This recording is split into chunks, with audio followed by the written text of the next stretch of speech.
আমাদের চ্যানেলে নতুন নতুন পর্ব, গল্প পড়তে ও দেখতে চ্যানেলটি সাবস্ক্রাইব করে রাখুন।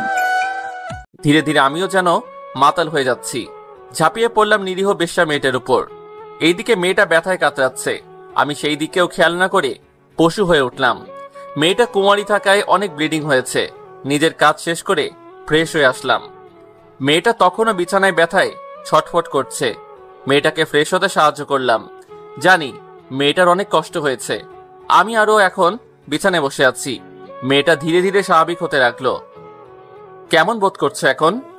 এই তো ভালো বোধ করছি। আপনার সাথে মেলামেশা করলাম, অথচ আপনার নাম পরিচয়টা জানলাম না। জি, আমার নাম নিধি। এবার অনার্স ফাইনাল ইয়ারে পড়ছি। তুমি পড়াশোনা করো? আপনি হয়তো ভাবছেন যে বেশ্যা হয়ে পড়াশোনা করছি কিভাবে। ঠিক তাই। তা আপনার পরিচয় তো কিছুই জানলাম না। আমার নাম ইমন, শুধু এতটুকু জেনে রাখো। আর কোনো পরিচয় নেই আপনার? বাকিটুকু পরে না হয় জেনে নিও। আমিও এক সুন্দর গল্পের সাথে জড়িত, যেটা আজ থেকে আমার জীবনটা পরিবর্তন করে দিয়েছে। জানতে পারি কি সেই গল্পটা? আমি আজ না, আরেকদিন যদি নিয়ে আসেন তাহলে ঠিকই বলবো। আজ খুব ক্লান্ত আমি। আচ্ছা, সেটা তোমার ইচ্ছা। তবে আজ থেকে প্রতিদিন তুমি আমার কাছে আসবে, অন্য কারো কাছে যাবে না। যদি না যাই তাহলে টাকা পাবো কোথা থেকে? আমি তোমাকে মোটা টাকা দিব, তাই বলছি যাবেন না। ওকে, আমি কারো কাছে যাব না। আজ যেখানে আমার সাথে দেখা হয়েছিল কাল ঠিক সেইখানে থাকবে। আমি তোমাকে নিয়ে আসবো। আচ্ছা ঠিক আছে। তুমি বসো, আমি আরেক কাপ কফি নিয়ে আসছি। আচ্ছা। আমি চলে এলাম কফি বানাতে। কফির কাপ নিয়ে রুমে ঢুকে দেখি নিধি কার সাথে যেন কথা বলছে, আর আমাকে দেখে কলটা কেটে দিয়েছে। এই নাও তোমার কফি। ধন্যবাদ। আচ্ছা, আপনি কি একা থাকেন? একাই থাকি। কেন? আপনি আপনার ঘরের যা অবস্থা করে রেখেছেন, এটা কি মানুষ করে? নিধি কথা শুনে কিছুটা লজ্জা পেলাম। আসলে সারাটা দিন অফিসে থাকি তো, তাই সহজে গুছানো হয় না। আচ্ছা, এখন বিছানা থেকে নামুন। কেন, কি হয়েছে? আরে বাবা, নামতে বলেছি, নামুন। এত কথা বলছেন কেন? আমি বিছানা থেকে নেমে দাঁড়ালাম। নিধি আমার পুরোটা রুম সুন্দর করে গুছিয়ে দিল। এই কি, তুমি এই কাজ করছো কেন? আজ করেছি, কাল আপনি করবেন। আমি আজ দেখিয়ে দিলাম। ও আচ্ছা। নিধির সাথে কিছুক্ষণ গল্প করে ঘুমিয়ে পড়লাম। ভোর রাতে অনুভব করলাম যে কেউ একজন আমাকে ধাক্কাচ্ছে। ঘুম ঘুম চোখে তাকিয়ে দেখি যে নিধি দাঁড়িয়ে আছে। কি হয়েছে তোমার? ঘুম থেকে উঠুন আর আমাকে আমার পাওনাটা দিয়ে দিন। এই যে নাও তোমার টাকা। নিধি টাকা নিয়ে আর দাঁড়ালো না, সোজা চলে গেল। আমি আবার ঘুমিয়ে পড়লাম। সকালে উঠে ফ্রেশ হয়ে নাস্তা করে নিলাম। নাস্তা করে অফিসে চলে আসলাম। অফিসের কাজ করতে করতে সন্ধ্যা হয়ে গেছে, তাই কাজটা শেষ করে গাড়ি নিয়ে চলে আসলাম সেই জায়গায় যেখানে আমি নিধিকে আসতে বলেছি। ধুর, অনেকক্ষণ হয়ে গেল কিন্তু এখনো আসছে না। ধীরে ধীরে মেজাজটা আরো বেড়ে গেল। গাড়িতে ঢুকে গাড়িটা স্টার্ট দিলাম। হয়তো আজকে নিধি আসবে না, নয়তো আমার কথা ভুলে গেছে। গাড়ি কিছুটা সামনে এগোতেই পিছনে কেউ জানি ডাক দিয়ে উঠলো আমার নাম ধরে। গাড়িটা ব্রেক ধরে নেমে দেখি নিধি আমার দিকে আসছে। কি হলো, তোমার এত দেরি হলো কেন? বাসায় কাজ করছিলাম, তাই দেরি হয়ে গেছে। ওকে, গাড়িতে বসো তাহলে। বসছি। নিধি গাড়িতে বসলো, আমি ড্রাইভ করতে লাগলাম আর সিগারেট খাচ্ছি।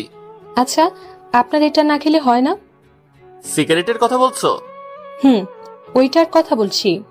ইচ্ছে করলে ছাড়া যায়, কিন্তু ইচ্ছে করে ছাড়ি না। আজ থেকে আর আপনি সিগারেট খাবেন না। আপনার কথা হবে নাকি? আমার কথাই হবে। আপনি আর সিগারেট খাবেন না, এটা খুব খারাপ শরীরের জন্য। আচ্ছা, চেষ্টা করবো ছেড়ে দেওয়ার। হাতের সিগারেটটা ফেলে দিন। দিচ্ছি। এই বলে হাত থেকে সিগারেটটা ফেলে দিলাম। এই তো গুড। আর যাতে না দেখি এগুলো খাচ্ছেন। আমি কিছু না বলে নিধির দিকে তাকিয়ে আছি। এই, রাস্তায় তাকান, না হলে অ্যাক্সিডেন্ট হবে। নিধির কথায় রাস্তায় মন দিলাম। তাকিয়ে তাকিয়ে কি দেখছেন? তোমাকে দেখছি, অপরূপ লাগছে তোমাকে। আমি তো আমার সবকিছু আপনাকে দিয়েছি। কিন্তু একটা জিনিস দেননি। কি দেই নাই আমি? না হয় পরেই বলবো। আচ্ছা। কথা বলতে বলতে দুজনে বাসায় চলে আসলাম। তুমি গিয়ে ফ্রেশ হয়ে আসো। আপনিও হয়ে আসুন। আসছি আমি চলে আসলাম ফ্রেশ হওয়ার জন্যে। ফ্রেশ হয়ে এসে কফি বানালাম। কফির কাপটা নিয়ে নিধির কাছে গেলাম। এই নাও, কফি খাও। আপনি এত কফি কিভাবে খেতে পারেন? কাপটা হাতে নিয়ে বলল, বাসায় একা থাকি তো, যখন ইচ্ছে বানিয়ে খাই, তাই অভ্যাস হয়ে গেছে। কফি খাওয়া শেষ করলাম দুজনে। নিন, এবার আপনি আপনার কাজ শুরু করেন। কাজ শুরু করা যাবে, আগে তুমি কেন এই লাইনে এসেছো তার গল্পটা শোনাও আমাকে। আচ্ছা, সেটা না হয় কাজের পর শোনাবো। আপনি আগে কাজ শুরু করেন। আগে আগে তুমি গল্পটা বলো। গল্প শোনাচ্ছি আপনাকে ভালো করে। এই বলে নিধি তার ঠোঁট দিয়ে আমার ঠোঁট দুইটা তার দখলে নিয়ে যায়। নিজেকে সামলাতে না পেরে সাড়া দিতে লাগলাম আমি ওর প্রতিটা স্পর্শে। নিধিকে যখনই স্পর্শ করি ততবারই সে কেঁপে কেঁপে উঠছে, যেন অজানা শিহরণ বয়ে যাচ্ছে আমার শরীরে। আমি নিজের কাজে ব্যস্ত। এক পর্যায়ে নিধিকে বিবস্ত্র করে নিজের চাহিদাটা মেটাতে লাগলাম। মেয়েটি জবাই করা মুরগির মতো ছটফট করছে। হঠাৎ নিধি কোনো সাড়া দিচ্ছে না। তাকিয়ে দেখি ও অজ্ঞান হয়ে গেছে। নিজের চাহিদার কাজটা রেখে পানি ছিটিয়ে দিলাম ওর মুখে। নিধি চোখ মেলে তাকালো। ঠিক আছো তুমি? কিছুটা। ওকে, তুমি রেস্ট নাও, তোমাকে আর বিরক্ত করব না।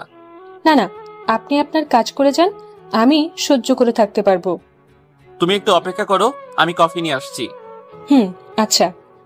আমি আবার কফি বানাতে গেলাম। কফিটা বানিয়ে ওর হাতে কাপটা দিলাম।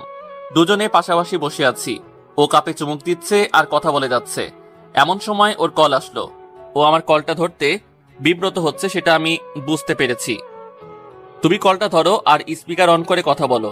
নিধি কিছু না বলে চুপচাপ আমার দিকে তাকিয়ে আছে। কি হলো, কথা কি কানে যাচ্ছে না? কলটা ধরে স্পিকারটা অন করো। মেয়েটা অনিচ্ছা সত্ত্বেও আমার জোরাজোরিতে বাধ্য হয়ে রিসিভ করলো কলটা। কলটা রিসিভ করতেই একটা বাচ্চা ছেলের আওয়াজ শুনতে পেলাম। আপু, তুমি কই?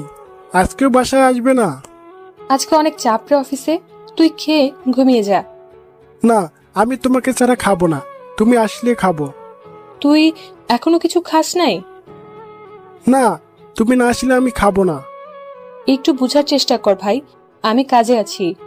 ফিরতে ফিরতে সকাল হয়ে যাবে। আমি তোমার সাথে আর কথা বলবো না, তুমি মায়ের সাথে কথা বলো।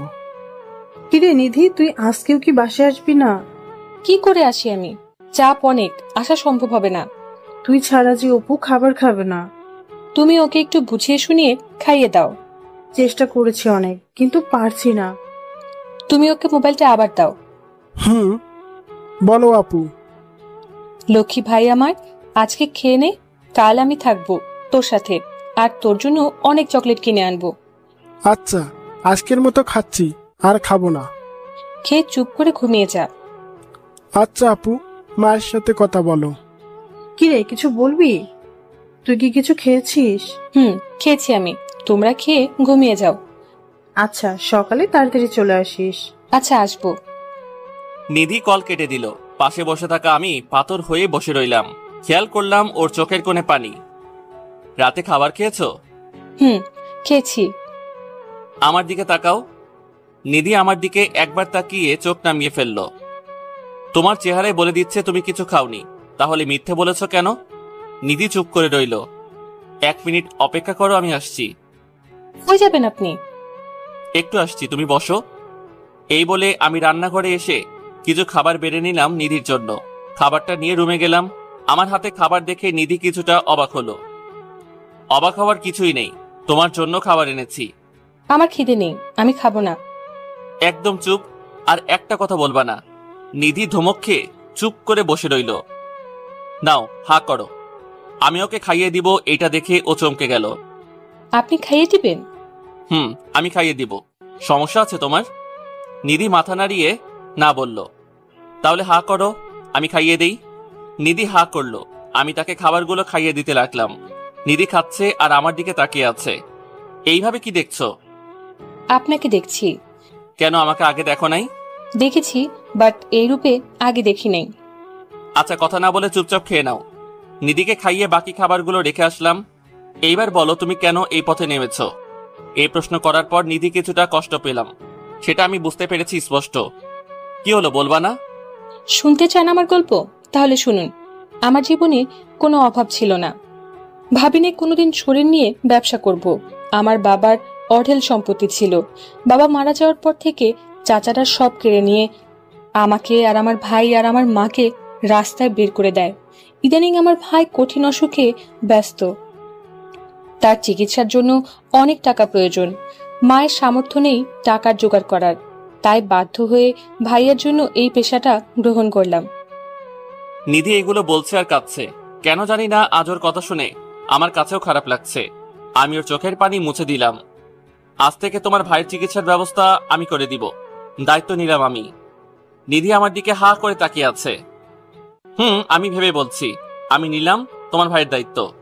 নিধির চোখ দুইটা কৃতজ্ঞতায় সজল হয়ে উঠল। সে হঠাৎ আমাকে জড়িয়ে ধরল আর কাঁদছে। আপনি আমার জন্য এত কিছু করবেন?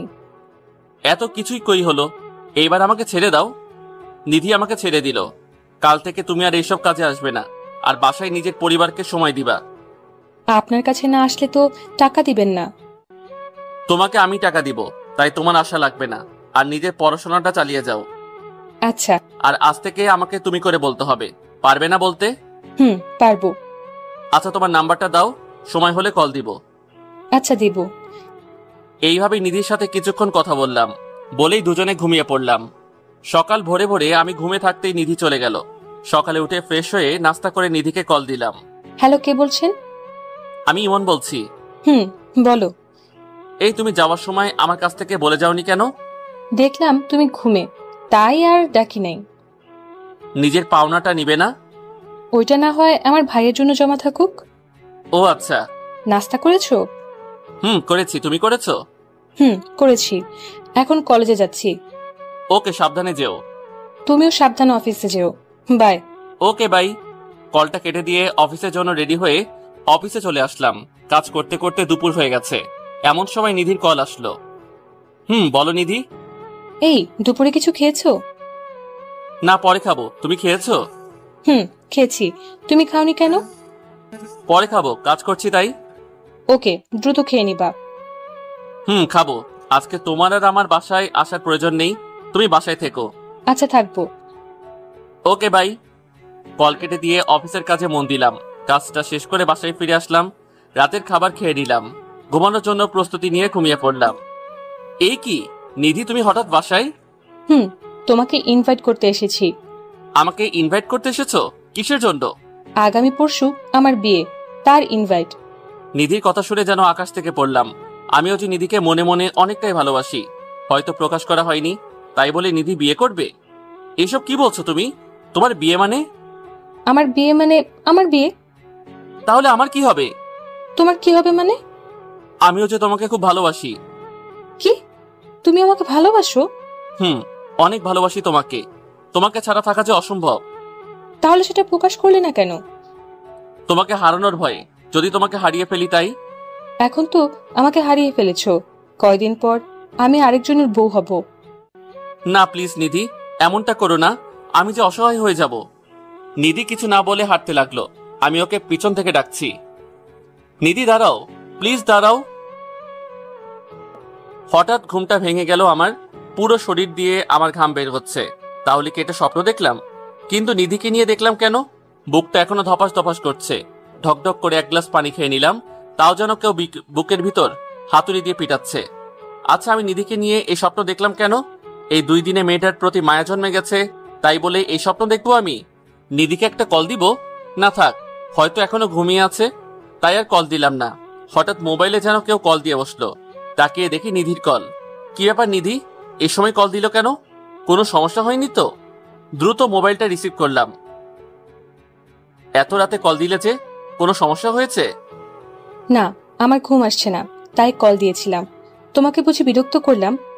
না না, কিসের বিরক্ত? তুমি ঘুমাওনি? ঘুমিয়েছিলাম, কিন্তু একটা অদ্ভুত স্বপ্ন দেখছি, তাই ঘুমটা ভেঙে গেল। কি স্বপ্ন দেখেছো? সেটা এখন না, পরে বলবো। তোমার ঘুম আসছে না কেন? জানি না কেন আসছে না, তবে কল কাটার পর আসবে হয়তো। ও তাই? তাহলে ঘুমিয়ে পড়ো। সকালে আমার অফিস আছে।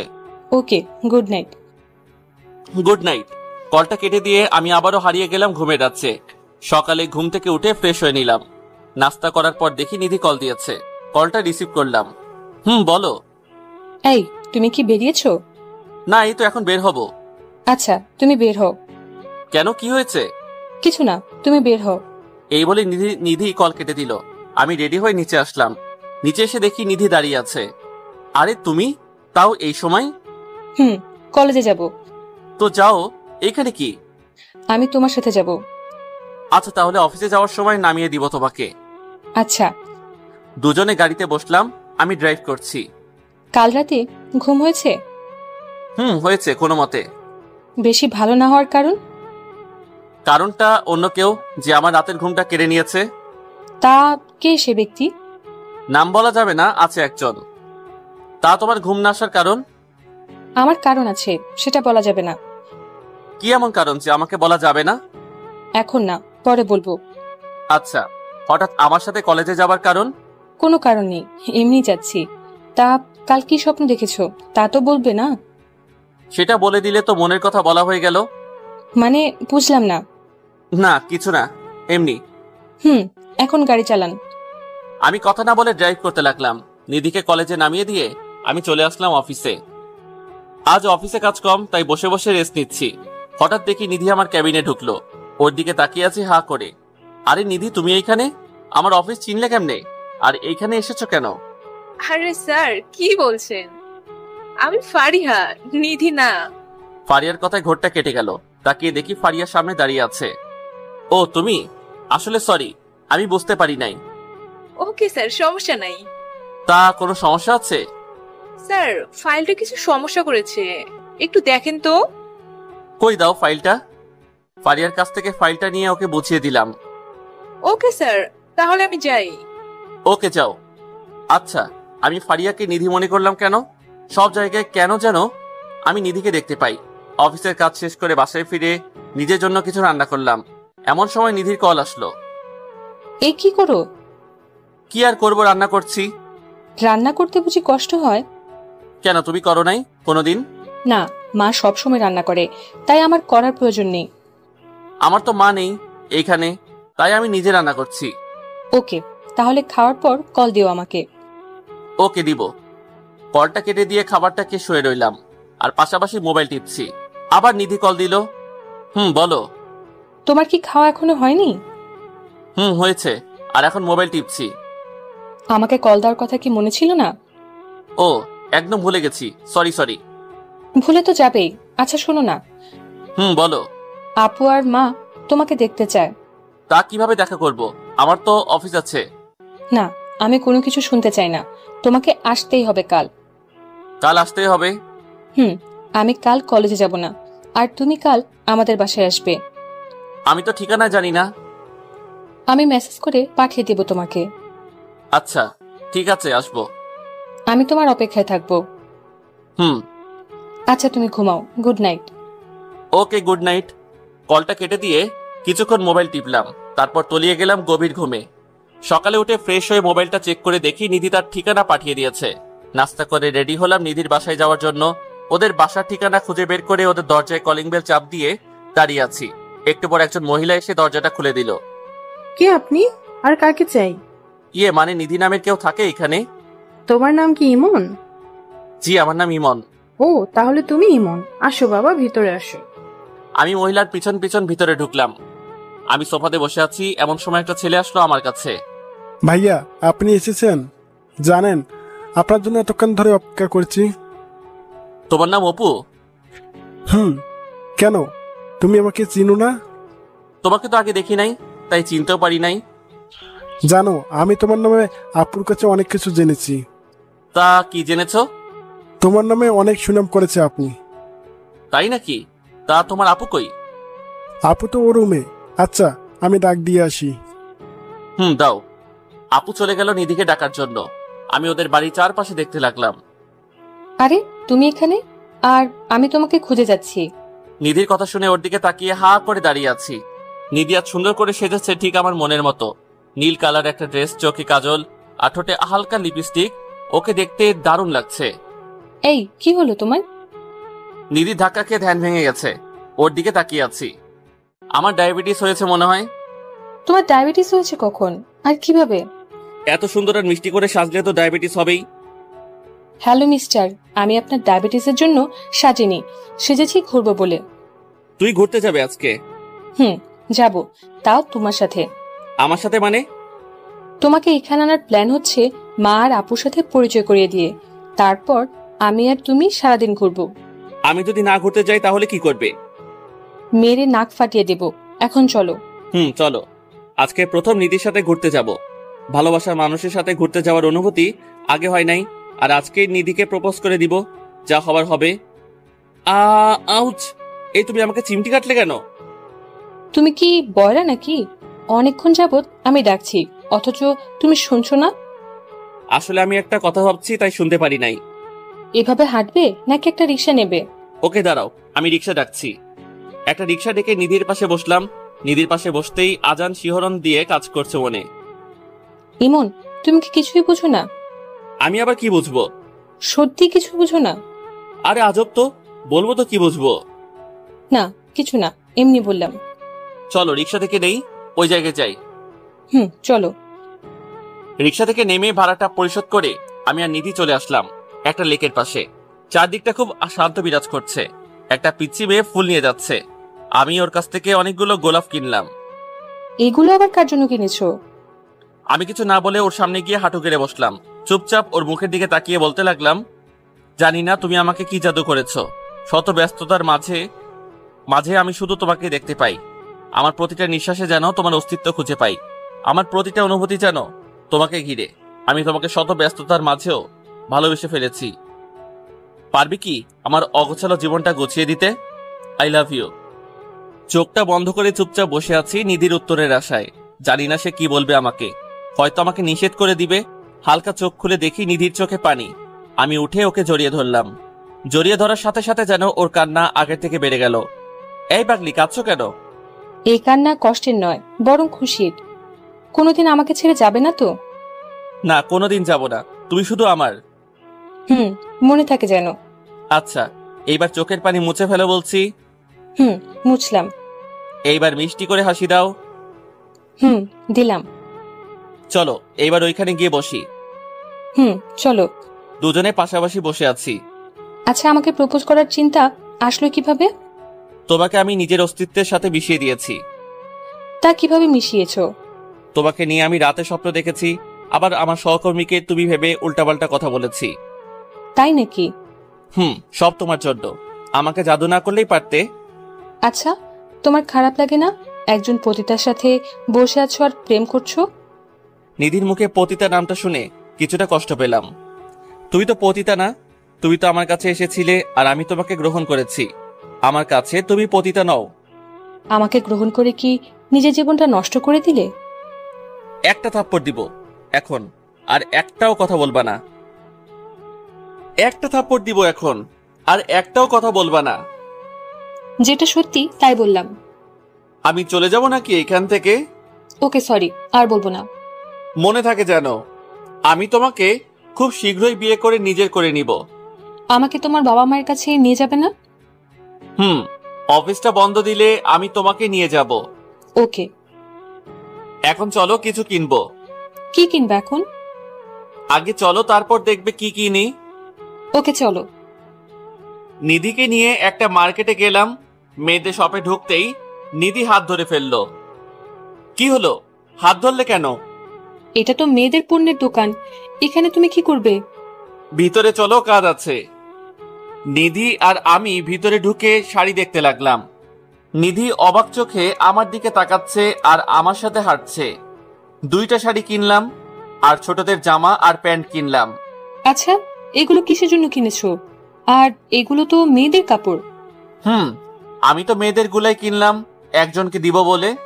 কাকে দিবে এগুলো? সেটা না হয় পরেই বলবো। ওকে, আজকে আর ঘুরবো না, এখন বাসায় যাব। ওকে চলো, তোমাকে এগিয়ে দিয়ে আসি। চলো। নিধিকে পাশের সিটে বসিয়ে ড্রাইভ করে ওদের বাসার সামনে নিয়ে এলাম। এই নাও, এইগুলা তোমাদের জন্য। কি, এগুলো আমার জন্য? একটা শাড়ি তোমার মায়ের জন্য, আর একটা তোমার জন্য। জামা আর প্যান্টগুলো অপুর জন্য।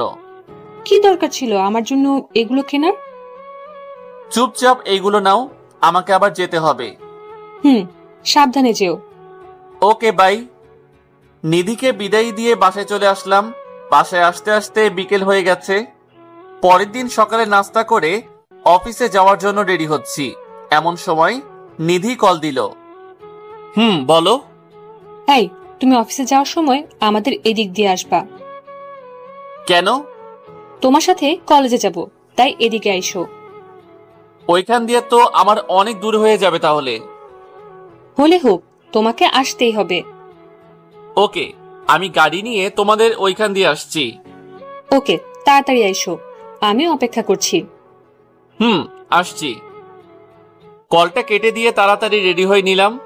গাড়ি নিয়ে দ্রুত চলে আসলাম নিধির বাসার সামনে। গিয়ে দেখি নিধি রাস্তায় দাঁড়িয়ে আছে। আমি ওর সামনে গাড়িটা দাঁড় করালাম। উঠে পড়ো তাড়াতাড়ি। নিধি আমার পাশে বসলো। আমি ড্রাইভ শুরু করলাম। হঠাৎ আমাকে এইখান দিয়ে আসতে বলেছো কেন? আমি প্রতিদিন তোমার ওইখানে যেতে পারবো না, তাই তোমাকে এখানে আসতে বলছি। এইখানে আসলে আমার আরো দেরি হয়ে যায়। হলে হোক, তবুও তুমি আসবে। আসবো। জানো, কাল তোমার দেওয়ার জিনিসগুলো পেয়ে ওরা অনেক খুশি হয়েছে। তাই নাকি? তা তুমি খুশি হওনি? আমিও অনেক। তোমার কলেজে এসে গেছে, এখন নামো। সাবধানে যেও, বাই। Okay, by.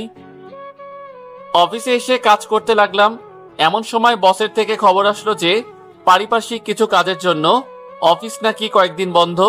অফিসের কাজ শেষ করে বাসায় ফিরে রান্না করছি, এমন সময় মা কল দিল। হ্যাঁ মা, বলো। কি রে বাবা, কেমন আছিস? এই তো ভালো। তুমি আর বাবা কেমন আছো? এই তো ভালো। তা আমাদের তো ভুলেই গেছিস। ধুর, কি যে বলো না, তোমাদের কি ভোলা যায়? সেই কবে যে মায়ের সাথে দেখা করছিলি, এরপর তো আর দেখা করলি না। মা, তুমি জানো ব্যস্ত থাকি খুব, তাই আসতে পারি না। তবে অফিস বন্ধ দিয়েছে। তাহলে গ্রাম থেকে ঘুরে আয়। না মা, মাত্র কয়েকদিন বন্ধ, আসাটা ঠিক হবে না। আমি কিছুই শুনতে চাই না। তুই কাল সকালে বাসে উঠবি, ব্যাস। ওকে, দেখি। না, কোনো দেখা দেখি নাই। তুই কাল আমার কাছে আসবি। আচ্ছা, আসবো। তা অফিস থেকে মনে হয় মাত্র ফিরেছিস, তাই না? এখন আসলাম। কিছু খেয়েছিস? না, এখন খাবো, রান্না প্রায় শেষ। ওকে, খেয়ে নে, পরে কথা বলবো। ওকে, আল্লাহ হাফেজ। কল কেটে দিয়ে কিছু খাবার খেলাম। খাওয়ার পর নিধির কল আসলো। বলো। কিছু বলবো না, শুধু শুনবো এখন। কি শুনবা? তুমি যা বলবে তাই শুনবো। কাল আমার সাথে যেতে পারবে? কোথায় যাব? কাল আমি গ্রামে যাব, আমার সাথে যেতে পারবে? যাব। তুমি কখন যাবে? যাব সকালে। তুমি আন্টিকে রাজি করাতে পারবে? আরে, আমি মাকে বললে মা আর না করবে না। ওকে, তাহলে কাল রেডি থাইকো, আমি তোমাকে নিয়ে যাব। জানো, আমি তোমার কথায় কত খুশি হয়েছি। না, জানি না, বলো কতটা খুশি হইছো। অনেক খুশি হয়েছি, যা বলে বোঝানো সম্ভব না। থাক, বেশি খুশি হইও না, পরে কাঁদতে হবে। তাও ঠিক। আচ্ছা বাই, পরে কথা বলবো। ওকে, বাই, লাভ ইউ। এইভাবে কেটে গেল রাতটি। পরের দিন সকালে নাস্তা করে রেডি হয়ে নিলাম বাড়িতে যাওয়ার উদ্দেশ্যে। রেডি হয়ে গাড়ি নিয়ে বেরিয়ে পড়লাম নিধির বাসার উদ্দেশ্যে। অনেকক্ষণ হয়ে গেল মহারানীদের বাসার নিচে অপেক্ষা করছি। মহারানী সেজে আসলো। ওকে দেখে আমি অবাক হয়ে দাঁড়িয়ে আছি। এত সেজে আসার কারণটা আমার অজানা। এত কি দেখছো আমাকে? এইভাবে তো আমাকে প্রেমের ফাঁদে ফেলেছো। তাই? তা আমাকে কেমন লাগছে? সেটার বর্ণনা দেওয়ার জন্য আমার দাঁত নেই। কেন? তোমাকে অনেক সুন্দর লাগছে। এখন চলো। আসছি। নিধি আমার পাশে বসেছে। প্রায় ঘন্টাখানেক ড্রাইভ করছি, এখনো 3 ঘন্টার রাস্তা বাকি। এই শোনো না। বলো, শুনছি। আমার অনেক বমি পাচ্ছে, শরীরটা খুব ক্লান্ত লাগছে। মেডিসিন কিনে দিব নাকি? না, আমি একটু কাত হয়ে ঘুমাবো। কাত হয়ে গাড়ির মধ্যে কিভাবে ঘুমাবা? তুমি ড্রাইভ করো, আমি তোমার কোলে ঘুমাচ্ছি। ওকে, ঘুমাও। নিধি আমাকে শক্ত করে চেপে ধরে আমার কোলে ঘুমিয়ে গেল। এইদিকে আমি আমার মতো ড্রাইভ করছি আর নিধির মাথায় হাত বুলাচ্ছি। 3 ঘন্টা পর আমি আমার গ্রামের বাড়িতে আসলাম। এইদিকে নিধি এখনো ঘুমিয়ে আছে। এই নিধি, উঠো। কি হয়েছে? ডাকছো কেন? আমরা চলে আসছি, তুমি উঠে পড়ো। না, আমি ঘুমাবো, আমার খুব ক্লান্ত লাগছে। এই যে ঘরে গিয়ে ঘুমাবা, এখন চলো। এই বলে আমি নিধিকে উঠিয়ে দিলাম কোল থেকে। কচু, তোমার জন্য ঘুমাতে পারলাম না ঠিক করে। আমি আর নিধি বাসার সামনে এসে কলিং বেল চাপ দিলাম। মা এসে দরজা খুলে দিল। আমি সোজা গিয়ে মাকে জড়িয়ে ধরলাম। মা আমাকে দেখে কেঁদে দেয়। মা, তুমি কাঁদছো কেন? দেখো না, আমি এসে গেছি। আমাদের কথা বুঝি তোর মনে পড়ে না? পড়লে কি আর আসা যায়? এত ব্যস্ততা আমাকে দেখাতে আসিস না। বাহিরে দাঁড়িয়ে রাখবা নাকি ভিতরে যেতে দিবা? আয় ভিতরে আয়। আমি আর নিধি ভিতরে গেলাম। কি রে, মেয়েটা কে? এই কি হলো? মাকে সালাম করো। করছি। বাহ, মেয়েটা তো দারুণ মিষ্টি। তা মেয়েটা কে রে? মা, মানে ও হচ্ছে। থাক, আর বলতে হবে না, আমি বুঝতে পেরেছি। আমার ঘরের বউকে এইভাবে এনেছিস কেন? এই বলে মা আমার কান ধরলো। মা ছাড়ো, লাগছে আমার। তুই একে বিয়ে করে আনতে পারতি, ওকে এইভাবে এনেছিস কেন? বিয়ে করব সামনে, এখন না। আচ্ছা, তোরা গিয়ে রেস্ট নে, আমি তোদের খাবার ব্যবস্থা করছি। আচ্ছা। আমি নিধিকে নিয়ে আমার রুমে চলে আসলাম। এটা তোমার রুম? এইটাই আমার রুম। বাহ, খুব গোছানো রুম তোমার, ঠিক তোমার মতো। তোমার ক্লান্তি ভাবটা কি আছে নাকি চলে গেছে? শাশুড়ি মাকে দেখে একদম চলে গেছে। ওকে, তুমি ফ্রেশ হয়ে আসো। হুম। নিধি চলে গেল ফ্রেশ হতে। আমি শুয়ে আছি, নিধি ফ্রেশ হয়ে আসলো, আমি গেলাম ফ্রেশ হতে। মা খাবার খাওয়ার জন্য ডেকে গেছে, দুজনে চলে গেলাম খাবার খাওয়ার জন্য। মা, বাবা কোথায়? তোর বাবা বাজারে গেছে। ফিরবে কখন? এই তো কিছুক্ষণের মধ্যে ফিরবে। ও, আমরা কি এবার তোর বিয়ে নিয়ে কথা বলতে পারি? পাগল নাকি? আগে আমি সেট আপ হয়ে নেই, তারপর না হয় ভাবা যাবে এইগুলা নিয়ে। সেট আপ অনেক হয়েছিস, এবার বিয়েটা কর। না, এখন না, কয়েকদিন পর। আমি তোর বাবার সাথে এই নিয়ে কথা বলবো। মায়ের মুখে বিয়ের কথা শুনে নিধির মুখ লাল হয়ে গেছে লজ্জায়। লজ্জা নিয়ে খাবারটা খেয়ে রুমে আসলাম। কিছুক্ষণ পর আমার রুমে নিধি আসলো। এ কি, তুমি আমার রুমে কি করছো? এমনি আসলাম তোমার রুমে। তুমি মায়ের সাথে গল্প করো, আমি একটু ঘুমিয়ে নেই। মা তো কি জানি কাজ করছে, কাজ শেষ হলে আমি যাব মায়ের কাছে। তা আমার পরিবারকে কেমন লাগছে তোমার? খুব ভালো লাগছে, সবাই খুব মিশুক। ওকে, আমি ঘুমাবো। আমিও তোমার বুকের উপর ঘুমাবো। পাগল নাকি? কেউ হঠাৎ করে রুমে আসলে কি করবে? কেউ দেখবে না, আমাকে ঘুমাতে দাও। পরে দিব, এখন মায়ের কাছে যাও। যাচ্ছি। নিধি চলে গেল মায়ের কাছে, আর আমি তলিয়ে গেলাম গভীর রুমে। ঘুম থেকে অনুভব করলাম কেউ একজন আমাকে ধাক্কাচ্ছে। ঘুম ঘুম চোখে তাকিয়ে দেখি নিধি দাঁড়িয়ে আছে। কি হয়েছে, ধাক্কাচ্ছ কেন? এই, অনেকক্ষণ ঘুমিয়েছো, এখন উঠে পড়ো। আর একটু ঘুমাতে দাও আমাকে।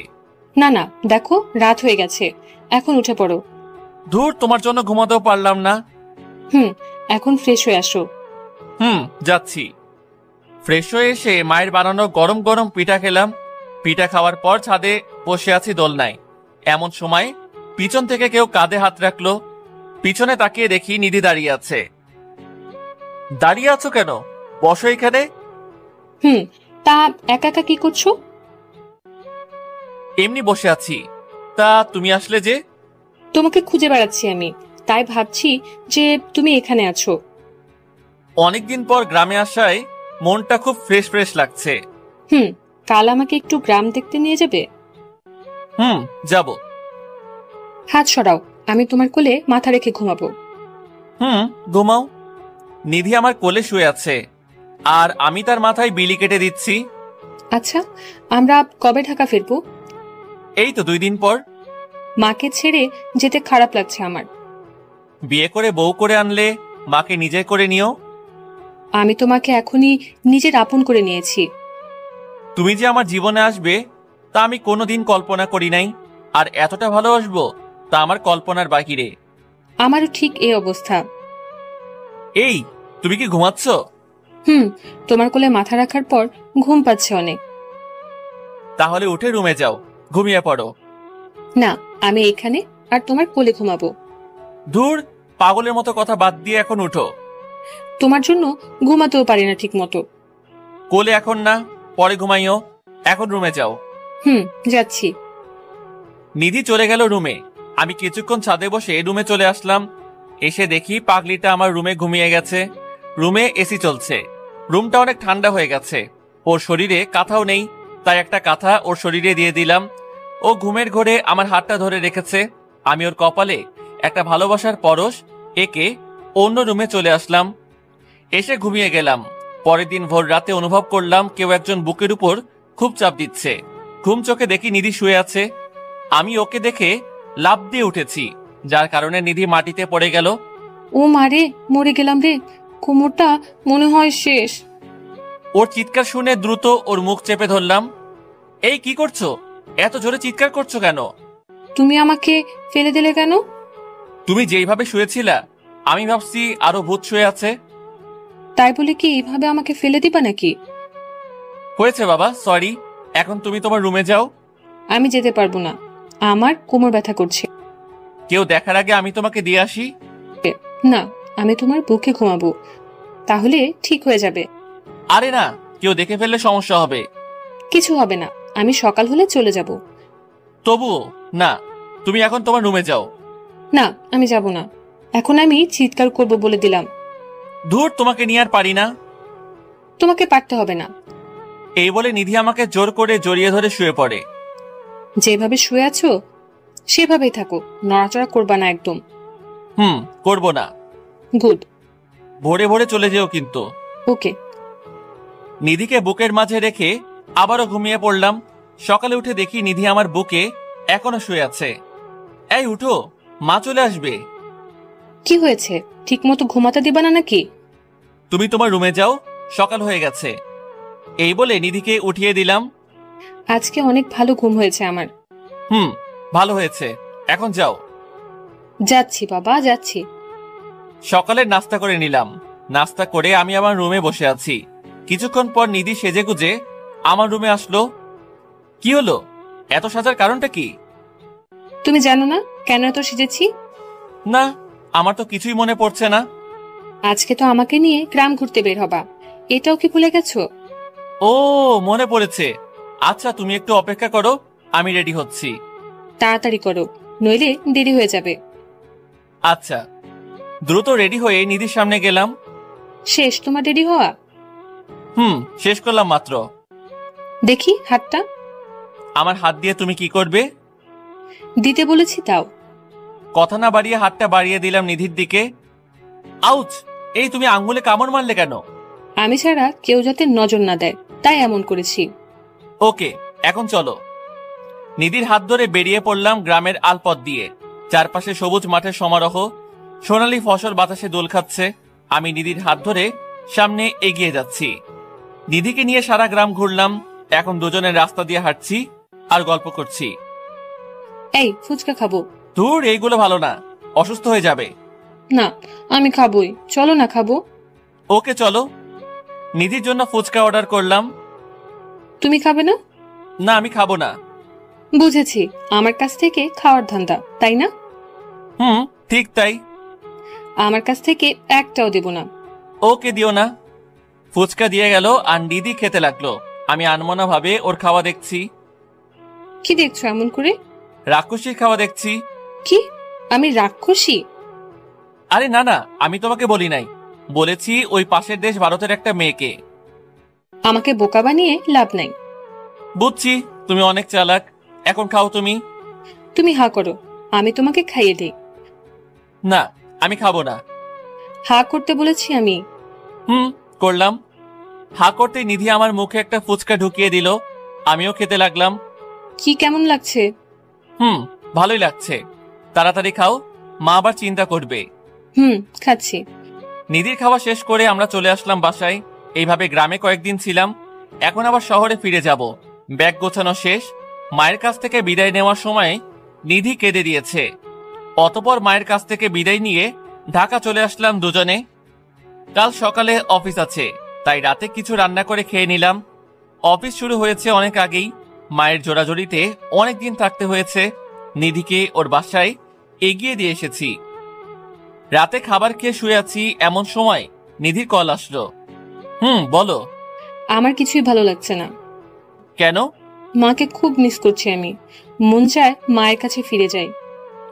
ওকে, অফিস বন্ধ দিলে আমরা আবার যাব। কি করছো এখন? এই তো খেয়ে শুয়ে আছি। তুমি কি করছো? আমিও শুয়ে আছি। আচ্ছা, পরে কথা বলি, আমাকে আবার কাল অফিসে যেতে হবে।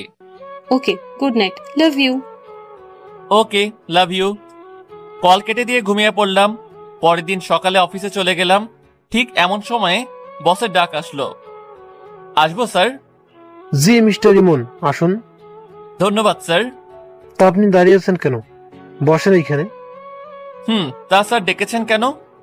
কারণটা হলো আমাদের অফিসের কাজে প্রতি বছর কিছু লোক দেশের বাইরে যায়, তা আমি চাই এইবার আপনি যান। ওকে স্যার, আমি যেতে পারবো। আপনাকে নেওয়ার কারণটা হলো আপনি খুব ভালো দায়িত্ব পালন করতে পারেন, আশা করি এটাও পারবেন। আমি আমার সর্বোচ্চ চেষ্টা করব। গুড, তাহলে আপনি এখন যান, খুব শীঘ্রই আপনার ফ্লাইট হবে। ধন্যবাদ স্যার। ক্যাবিনে বসে বসে ফাইলগুলো চেক করছি, এমন সময় নিধি কল দিল। বলো।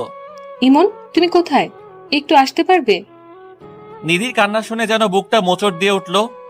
কি হয়েছে তোমার? কাঁদছো কেন? আমাকে খুলে বলো। আমার ভাইয়া খুব অসুস্থ হয়ে যায় হঠাৎ করে। আমরা তাকে ঢাকা মেডিকেলে নিয়ে যাচ্ছি। ওকে, তোমরা থাকো, আমি আসছি এক্ষুনি। আসো। একদম কাঁদবে না বলে দিলাম, তোমার ভাইয়ের কিছুই হবে না। তাই যেন হয়। আমি আর দেরি না করে বসের কাছ থেকে ছুটি নিয়ে চলে গেলাম হাসপাতালে। কেবিনের সামনে নিধি বসে আছে আর কাঁদছে। আমাকে দেখে ও জড়িয়ে কান্না শুরু করে দিল।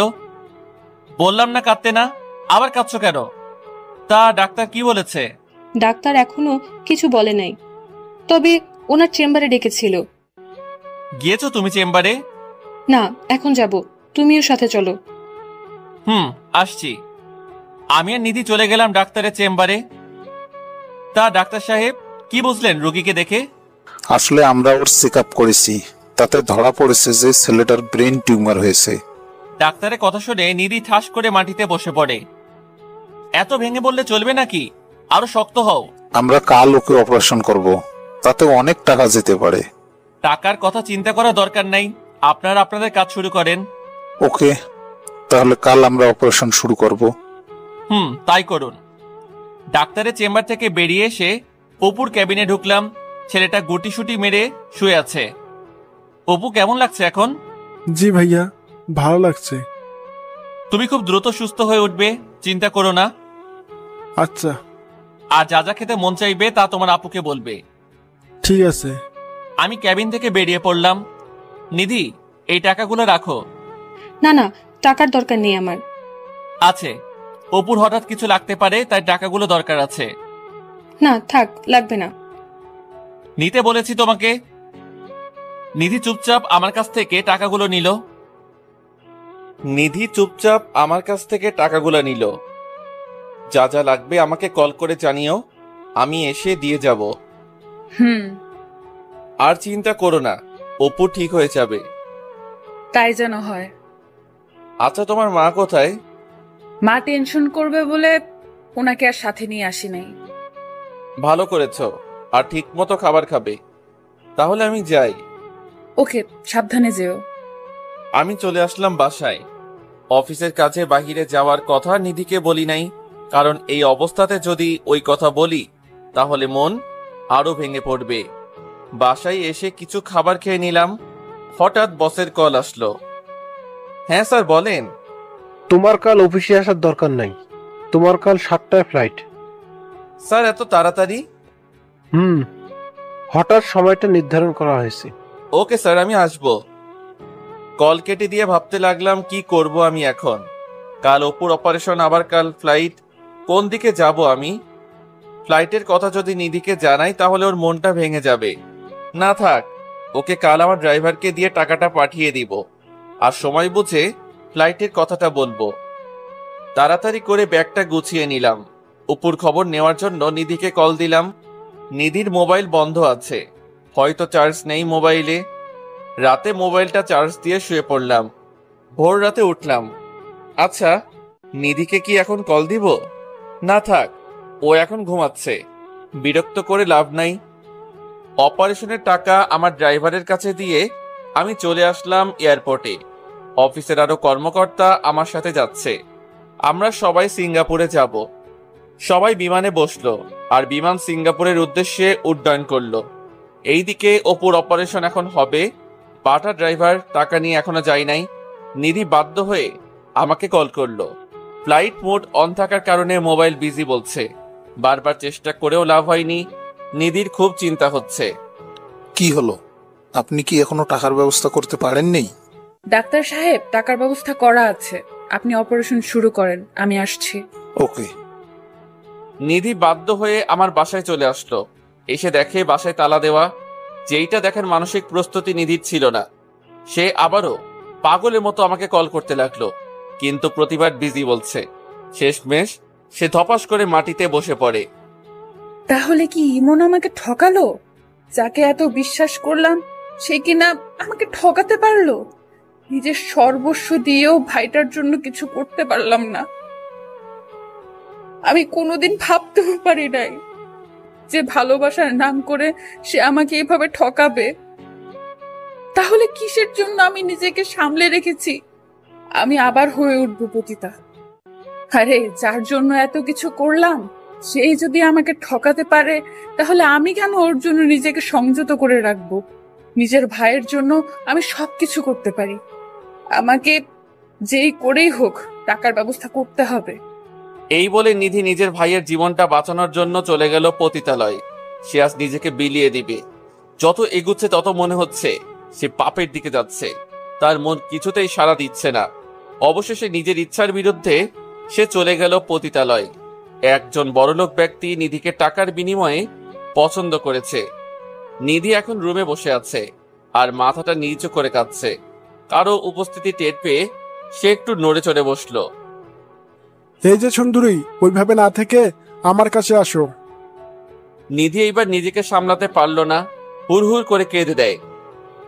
দয়া করে আমাকে ছেড়ে দিন, আমি অনিচ্ছায় এই কাজে আসছি। আমি তোমাকে মোটা টাকা দেব, এখন আমার চাহিদা মেটাও। আমি আপনার পায়ে পড়ি, আমাকে যেতে দিন।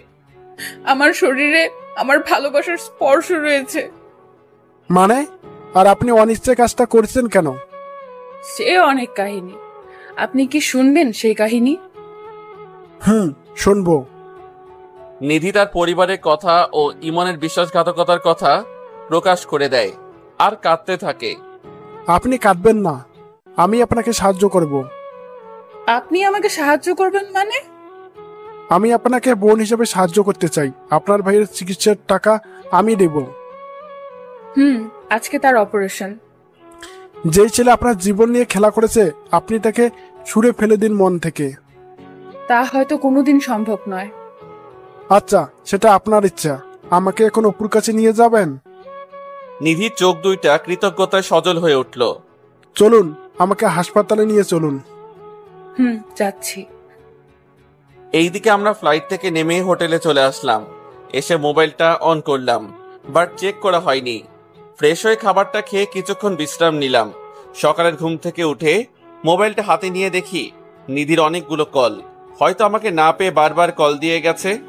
দেরি না করে ওকে কল দিলাম। রিং হওয়ার সাথে সাথে রিসিভ করলো নিধি।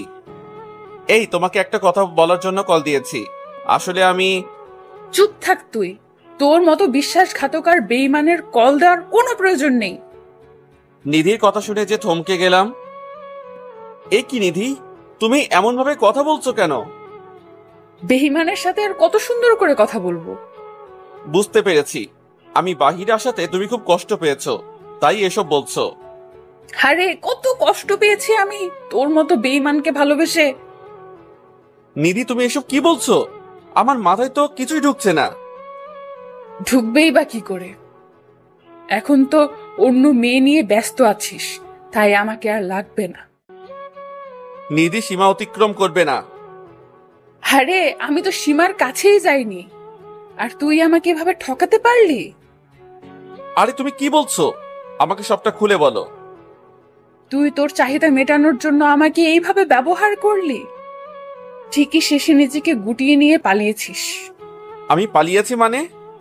তুই আমাকে মিথ্যা আশ্বাস দেখিয়ে স্বপ্ন দেখিয়েছিস। এই তোর নমুনা? আচ্ছা, তুমি কি শুরু করেছো? আমি অফিসের কাজে বাহিরে এসেছি, তাই তোমাকে কিছু জানাতে পারি নাই। আরে তুই তো টাকা দেওয়ার ভয়ে পালিয়েছিস। তুই জানতি আমার ভাইয়ের অপারেশন হবে, তাও তুই টাকা না দিয়ে পালিয়েছিস। বলছো তুমি এসব? আমি তো টাকা দিয়ে এসেছি।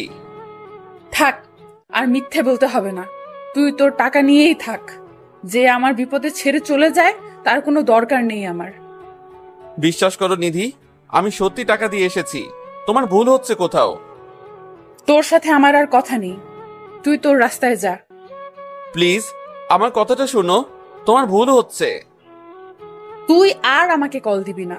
তোর মতো বেঈমানের সাথে আমার কোনো কথা নেই। শুনো নিধি, শুনো।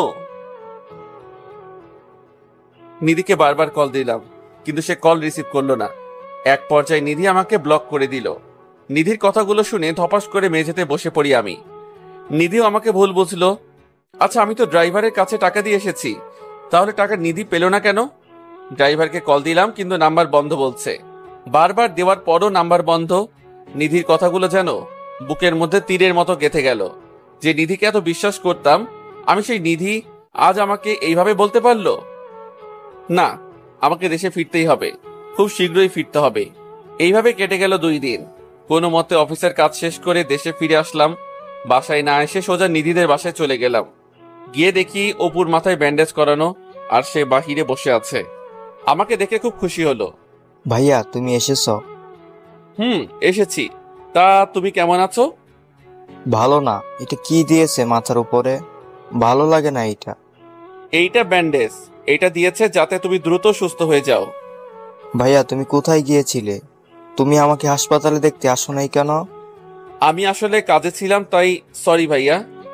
দাঁড়াও, আমি আপুকে ডেকে আনছি। তা তুমি এখানে কি করছো? এখানে অনেক বাতাস আর রোদ গায়ে লাগে, তাই এখানে বসে আছি।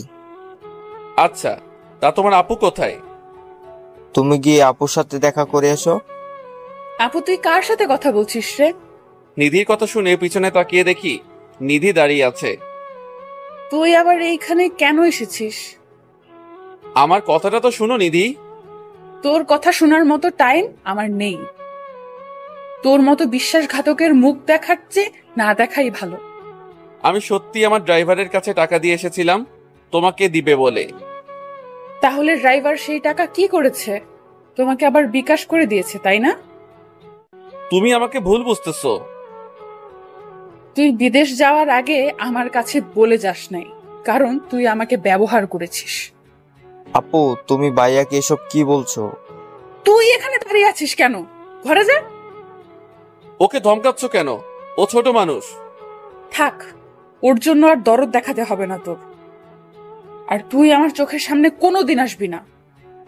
আমি বিদেশ গিয়েছি তোমাকে না বলে, কারণ তোমার ভাইয়ের অপারেশন আর আমার বাহিরে যাওয়া নিয়ে তোমার চিন্তা আরো বাড়িয়ে দিবে, তাই আমি তোমাকে কিছু বলি নাই। না বলে উদ্ধার করে ফেলেছিস। তুই এখন এখান থেকে যা, আর কোনোদিন এখানে আসবি না। আমাকে কি বলারও সুযোগ দিবে না? অনেক বলেছিস তুই। আর যদি আমার সামনে কোনোদিন দাঁড়াস তাহলে আমার মরা মুখ দেখবি। কি? যা বললাম আমি কিন্তু তাই করব। তাই তুই এখান থেকে চলে যা। আচ্ছা, আর কোনো দিন তোমার সামনে আসবো না, কিন্তু একদিন তুমি সব সত্যিটা জানতে পারবে। কোনো সত্যি আমার জানার দরকার নেই। এই বলে নিধি চলে গেল ঘরের মধ্যে। আমার 2 চোখ বেয়ে পানি পড়ছে। হঠাৎ কারো নরম হাতের স্পর্শে আমার চোখে পানি মুছে গেল। তাকিয়ে দেখি অপু দাঁড়িয়ে আছে। ভাইয়া, কান্না করো না। আপু খুব পচা, আমি আর আপুর সাথে কথা বলবো না। ধুর, কই কান্না করছি? তোমার আপু তো আমাকে খুব ভালোবাসে, তাই তার সাথে কথা না বললে তোমার আপু তো খুব কষ্ট পাবে। পাক কষ্ট? আপু তোমাকে কষ্ট দিয়েছে? ধুর গাধা, কই কষ্ট দিয়েছে আমাকে? যাও, তুমি এখন ঘরে যাও। যাব। আমাকে কিন্তু দেখতে আসবা মাঝে মাঝে। আসবো। আমি চলে আসলাম বাসায়। আস্তে আস্তে অনেকটাই দেরি হয়ে গেছে। জীবনে কোনোদিন সিগারেট খাই নাই। আজকে কষ্ট ভোলার জন্য 2 প্যাকেট নিয়ে আসলাম। রাতের খাবারটা না খেয়ে কিছু সিগারেট খেলাম। অসহ্য মাথা ব্যথার কারণে ঘুমিয়ে পড়েছি। পরের দিন সকালে অফিসে গেলাম না। অফিস খোলা ছিল, বাট যারা দেশের বাইরে গিয়েছে তাদের জন্য কয়েকদিন ছুটি, তাই আজকে আমার অফিস নেই। সকালে কিছু হালকা খাবার খেয়ে নিলাম, খাবারটাও ঠিক মতো খেতে পারছি না। বারবার নিধি অপমানজনক কথাগুলো মনে পড়ছে। ড্রাইভারের সাথে হিসেব মেটানোর জন্য চলে গেলাম ওর বাসায়। গিয়ে দেখি ও বাহিরে বসে আছে আর চায়ের কাপে চুমুক দিচ্ছে। আমি রাগের মাথায় গজগজ করতে করতে ওর কাছে গিয়ে 2টা থাপ্পড় বসিয়ে দিলাম ওর গালে। সাথে সাথে ওর হাত থেকে কাপটা ছিটকে পড়ে যায় আর ও আমার কাছ থেকে 3 হাত দূরে গিয়ে পড়ে। ও আমার দিকে তাকাতে খুব অবাক হয়ে যায়। হয়তো ও আমাকে তার বাসায় আশা করে নাই। আমি গিয়ে ওর কলার চেপে ধরলাম। কিরে, এত বিশ্বাস করলাম তোর উপর, আর তুই কিনা আমাকে এইভাবে ঠকালি? স্যার, আমার কথাটা তো শুনুন। তোর কোনো কথাই আজ শুনবো না। থাপ্পড় খেয়ে ওর ঠোঁট ফেটে রক্ত বের হচ্ছে। তোর যখন যা লাগে আমি তখনই তোকে তা দিয়েছি, তাহলে কেন আমার সাথে এমনটা করলি? তোকে আমি নিজের ভাই ভেবেছি। স্যার, আমার কোনো দোষ নেই, আমার কথাটা আপনাকে শুনতে হবে। তোর মতো বেইমানের কথা শুনে আমার কি হবে? আমার যা হারাবার আমি তো তাই হারিয়েছি, শুধু তোর জন্য। না, আপনি কিছুই হারান নাই স্যার। আমি আপনার কথা মতো সেদিন টাকা দিতে গিয়েছিলাম। তারপর কি হয়েছে তারপর বল। আমি সেদিন টাকা নিয়ে একটা নির্জন রোড দিয়ে যাওয়ার সময় কিছু বকাটে ছেলের শিকার হই আমি। তারপর কি হয়েছে? তারপর ওরা আমাকে সার্চ করে টাকাগুলো নিয়ে যায়। বাহ, ভালোই গল্প বানিয়েছিস। বিশ্বাস করুন স্যার, এটা গল্প না। টাকা দেয় নাই বলে ওরা আমার পিঠে কোপ দিয়ে দেয়। বিশ্বাস না হলে আপনি দেখুন। এই বলে ড্রাইভার তার শার্ট খুলে দেখায় আমাকে। সত্যি তার পিঠে অনেকটাই জখম করা কাটা স্থান রয়েছে। তারপরও যদি বিশ্বাস না হয় তাহলে আমার মায়ের কসম খেয়ে বলছি স্যার, আপনার একটা টাকাও আমি নেই। তাহলে তোর মোবাইল বন্ধ কেন? এই ঘটনার পর আমি হাসপাতালে ছিলাম একদিন, আর আপনার ভয়ে মোবাইলটাও বন্ধ করে রেখেছি। জানিস টাকা না পেয়ে নিধি আমাকে কতটা অপমান করেছে? তার জন্য আমি সরি স্যার। আমাকে মাফ করে দিস, ভুল ভেবে তোর গায়ে হাত তুলেছি। এই বলে আমি চলে আসতে লাগলাম গাড়িতে করে। রাস্তার দিকে নজর পড়তেই দেখি নিধি একজন লোকের গাড়িতে উঠেছে। লোকটার গাড়িটাকে ফলো করতে করতে আসলাম। দেখে একটা বিল্ডিং এর সামনে থামছে। আমি মোবাইলটা বের করে ভিডিও করে নিলাম। দুজনে হাসাহাসি করতে করতে ভিতরে প্রবেশ করলো। আমিও তাদের পিছন পিছন ঢুকলাম। দেখি এইটা একটা অফিস। নিধিকে লোকটা ক্যাবিনে ঢুকিয়ে দরজা আটকে দিল। নিধির এই আচরণ দেখে খুব কষ্ট পেলাম। এখন সে আমাকে ছেড়ে অন্যজনকে নিয়ে ব্যস্ত। চুপচাপ সব দেখেও না দেখার ভান করে বাসায় চলে আসলাম। আসার সময় সিগারেট নিয়ে এসেছি। এই একদিনের সিগারেট যেন আমার খুব আপন বন্ধু হয়ে উঠেছে। দুপুরে খাবারটাও ঠিক মতো খাওয়া হলো না। একটা সিগারেট খাচ্ছি আর মোবাইলে করা ভিডিও দেখছি। বাহ নিধি বাহ, আমাকে একটু সুযোগ দিলে না? এখন তুমি তোমার নতুন জীবন সঙ্গী নিয়ে ব্যস্ত। যদি আমার টাকা তোমার ভাইয়ের চিকিৎসার কাজে না লাগে, তাহলে তুমি এত টাকা কোথা থেকে ম্যানেজ করলে? নিশ্চয়ই নিজের শরীরটাকে বিক্রয় করে দিয়েছো ওই সঙ্গীর কাছে। তোমাকে আমি অপেক্ষা করতে বলেছিলাম, কিন্তু তুমি আমার জন্য 2 দিন অপেক্ষা করতে পারলা না। তুমি ঠিকই আমার কথা অমান্য করে অপরের সাথে রাত কাটিয়েছো। তাহলে আমি ইমন তোমাকে আর গ্রহণ করব না। এইটাই আমার সিদ্ধান্ত। যে এই মেয়ে আমার জন্য অপেক্ষা না করে নিজের শরীরটাকে বিক্রয় করে দেয়, তাকে গ্রহণ করা সম্ভব নয়। আজ থেকে নিধির জন্য আমার মনে ভালোবাসার পরিবর্তে থাকবে শুধু ঘৃণা। আজ থেকে নিধিকে আমি ভুলে যাব। সুখে থাকুক সে তার নতুন জীবন সাথীর সাথে। এইসব ভাবছি আর চোখ বেয়ে পানি পড়ছে। চোখটা মুছে আবারও সিগারেট টানতে লাগলাম। যতটা টান দিচ্ছি মনে হচ্ছে নিধির জন্য ভালোবাসা তত মুছে যাচ্ছে। সে এখন অন্যের স্পর্শে পাগল, আমার জন্য তার কিছুই নাই। সিগারেটটা খেতে খেতে মাথাটা ঘোরাতে শুরু করলো। সিগারেটটা হাত থেকে পড়ে গেলে আমি হারিয়ে গেলাম গভীর ঘুমে। এই দিকে না, আমাকে নিধি ভাবির ভুল ধারণা ভাঙাতে হবে। আমি চাই না আমার জন্য ইমন স্যার আর ওনার জীবনের ক্ষতি হোক। আমি ওনার সাথে দেখা করব। এই বলে ড্রাইভার নিধির বাসার উদ্দেশ্যে রওনা দিল। নিধির বাসায় এসে কলিং বেল চাপ দিতে নিধির মা দরজা খুলে দেয়। কে তুমি বাবা? আমাকে আপনি চিনবেন না। নিধি কি বাসায় আছে? আচ্ছা তুমি বসো, আমি নিধিকে ডেকে আনছি। ড্রাইভার ভিতরে গিয়ে বসলো। কিছুক্ষণ পর নিধি ড্রাইভারের সামনে আসলো। কে আপনি, আর আমাকে কেন দরকার? আমি হচ্ছি ইমন স্যারের পার্সোনাল ড্রাইভার। ও তা কিসের জন্য এখানে এসেছেন?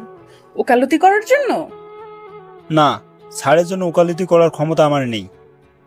তাহলে যা বলার জন্য এসেছেন সেটা বলে বিদায় হন।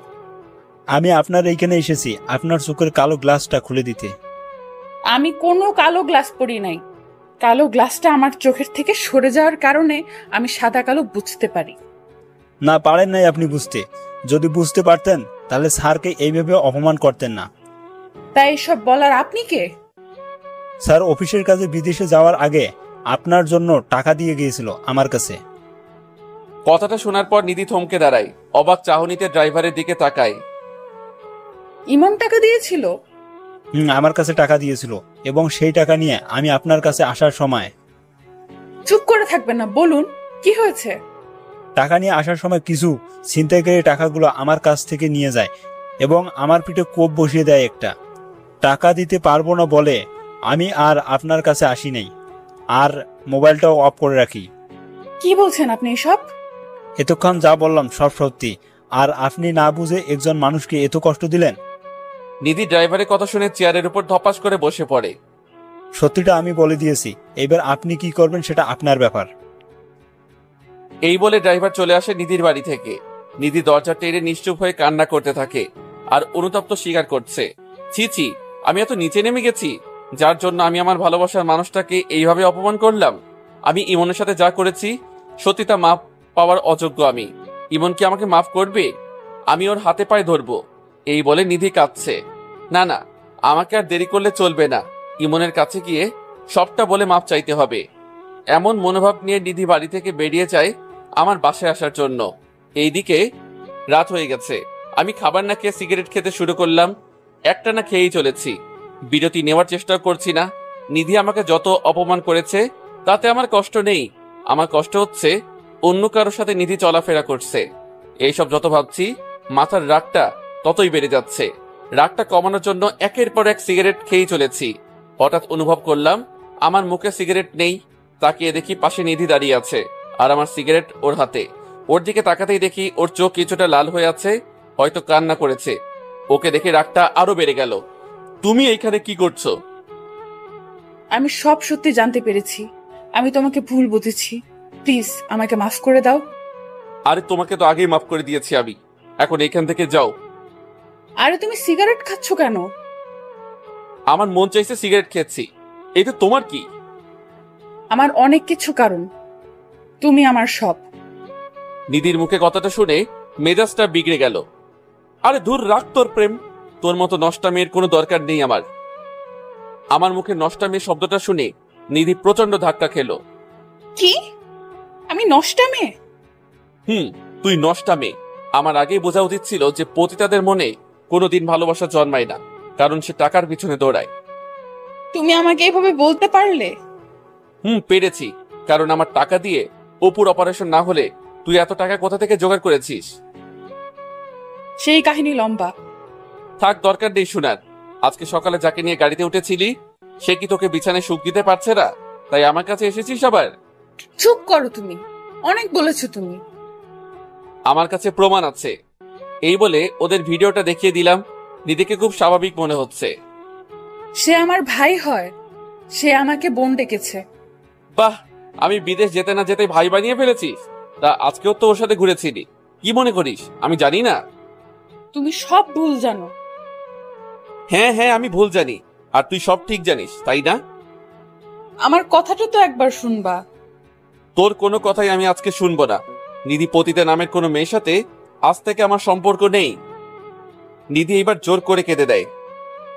আমাকে একটু বোঝার চেষ্টা করো, ওর সাথে আমার কোনো সম্পর্ক হয়নি। ও তাহলে ছেলেটা তোমাকে এতগুলো টাকা দিয়ে দিল এমনি এমনি? তুমি আমার সম্পূর্ণ কথা তো শুনবা আগে। তোর কোনো কথা শোনার ইচ্ছে নেই আমার, তুই এইখান থেকে যা। প্লিজ ইমন, তুমি আমাকে ভুল বুঝতেছো, প্লিজ বোঝার চেষ্টা করো। তুই কোন সাহসে তোর নষ্ট শরীর দিয়ে আমার হাত ধরলি? নিধি আমার হাতের থাপ্পড় খেয়ে মাটিতে পড়ে যায়।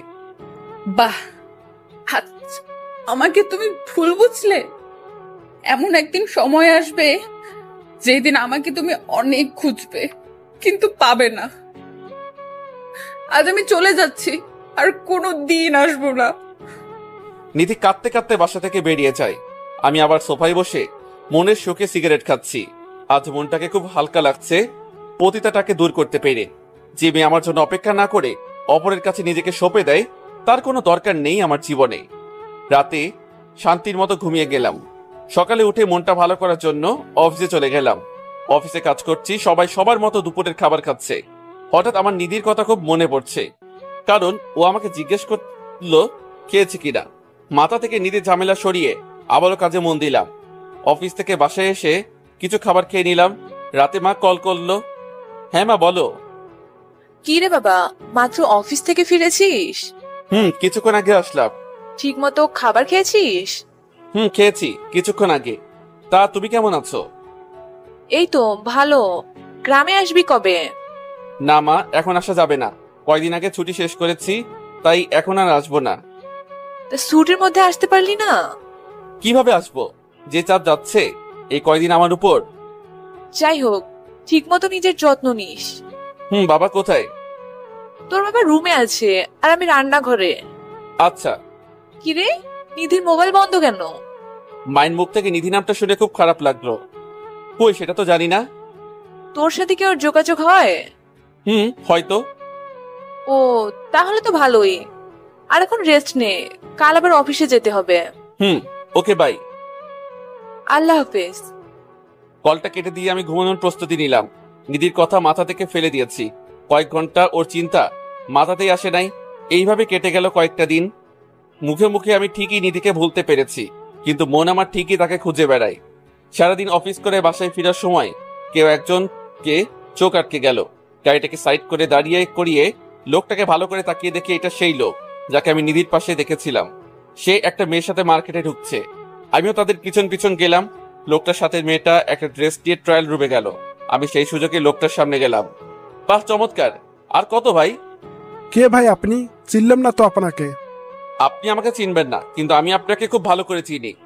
তা নিজের পরিচয়টা দিলে ভালো হতো। নিধি নামের কোনো মেয়েকে চিনেন? হ্যাঁ, চিনি তো তাকে। তা সে কোথায়? আসলে চেনার কথা। সেই প্রশ্ন আমাকে কেন করেন? প্রশ্নের উত্তর তো আপনার জানার কথা। তা আপনি কে যে ওইসব শুনতে চাচ্ছেন?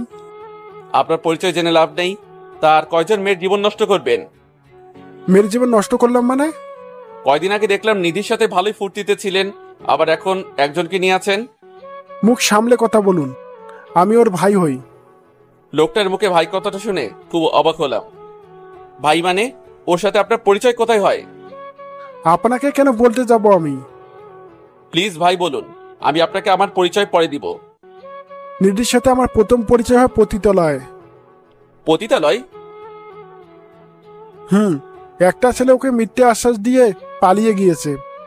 বেচারির ভাইয়ের অপারেশনের জন্য খুব টাকার প্রয়োজন, তাই ও কোনো আস্থা খুঁজে না পেয়ে পতিতালয়ে ছুটে আছে। তারপর কি হয়েছে? তারপর আমি যখন ওর কাছে যাই, তখন ও আমাকে তার সব ঘটনা খুলে বলে। আর ওই বিশ্বাসঘাতক ছেলেটার কথা রাখার জন্য নিজের দেহটাকে অন্যের কাছে বিলিয়ে দেয়নি সে। তাহলে আপনি কেন ওকে টাকা দিয়েছেন? মেয়েটি আমাকে ভাইয়ের দয় দিয়েছিল। ওকে দেখে নিজের বোনের মতো মনে হয়েছিল, তাই ওকে বোন ভেবে ওর ভাইয়ের অপারেশনের টাকা আমি দিয়ে দেই।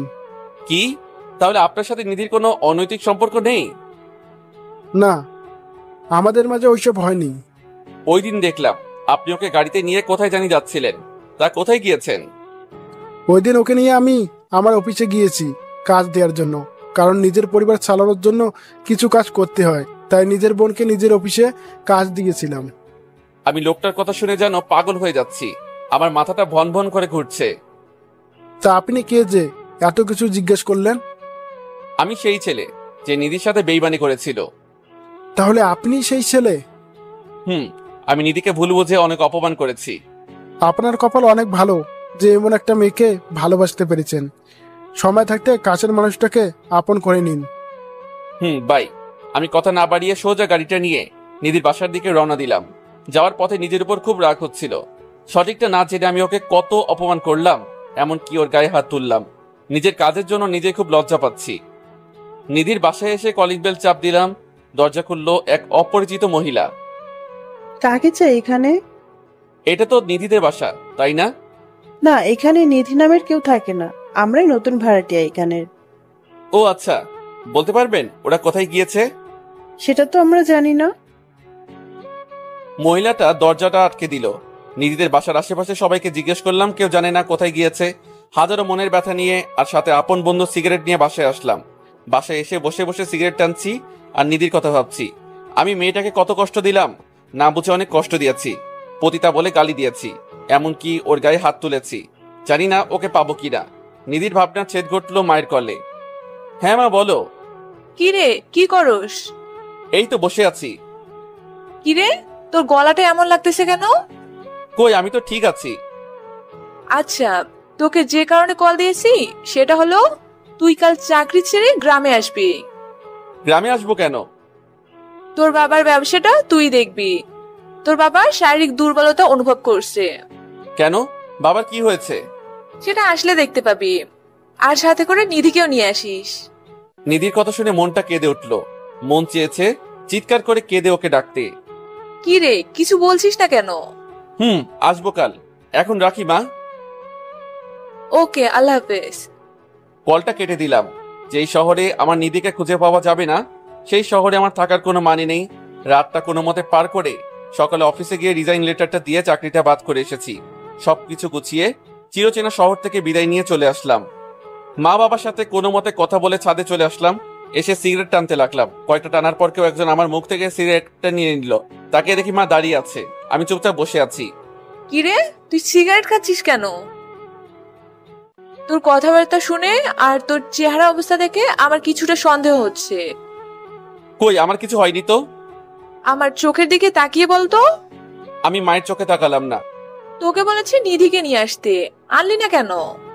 নিধির কথা শুনে মাকে জড়িয়ে ধরে কাঁদতে শুরু করলাম। মা আমার অবস্থা দেখে অবাক। কি রে, কি হয়েছে আমাকে বলবি তো? মা, নিধি আমাকে ছেড়ে চলে গেছে। ছেড়ে চলে গেছে মানে? আমি মাকে আমাদের সব ভুল বোঝাবুঝির কাহিনী শুরু থেকে বললাম। তুই নিধিকে খুঁজেছিস? শহরের এমন কোনো জায়গা বাদ নেই যে আমি খুঁজিনি। আচ্ছা থাক, যে চলে গেছে তাকে না ফিরিয়ে আনাটাই ভালো। মা, তুমি তো ওকে নিজের মেয়ের মতো স্নেহ করো, তাহলে আজ তুমি এই কথা কিভাবে বলছো? যেই মেয়ে ছেড়ে চলে যায় তাকে আমি আমার বউ করব না। মা, কিন্তু। না, আর কোনো কিন্তু নেই। খাবার খেতে চল, আমরা অপেক্ষা করছি। তুমি যাও, আমি আসছি। মায়ের পিছন পিছন খাবার খেতে গেলাম। কোনো মতে খাবারটা খেয়ে রুমে চলে আসছি। এইভাবে কেটে গেল কয়েকটি মাস। নিধিকে আমি আগের মতো ভালোবাসি। পাগড়িটাকে আমি আমার মন থেকে সরাতে পারি নাই।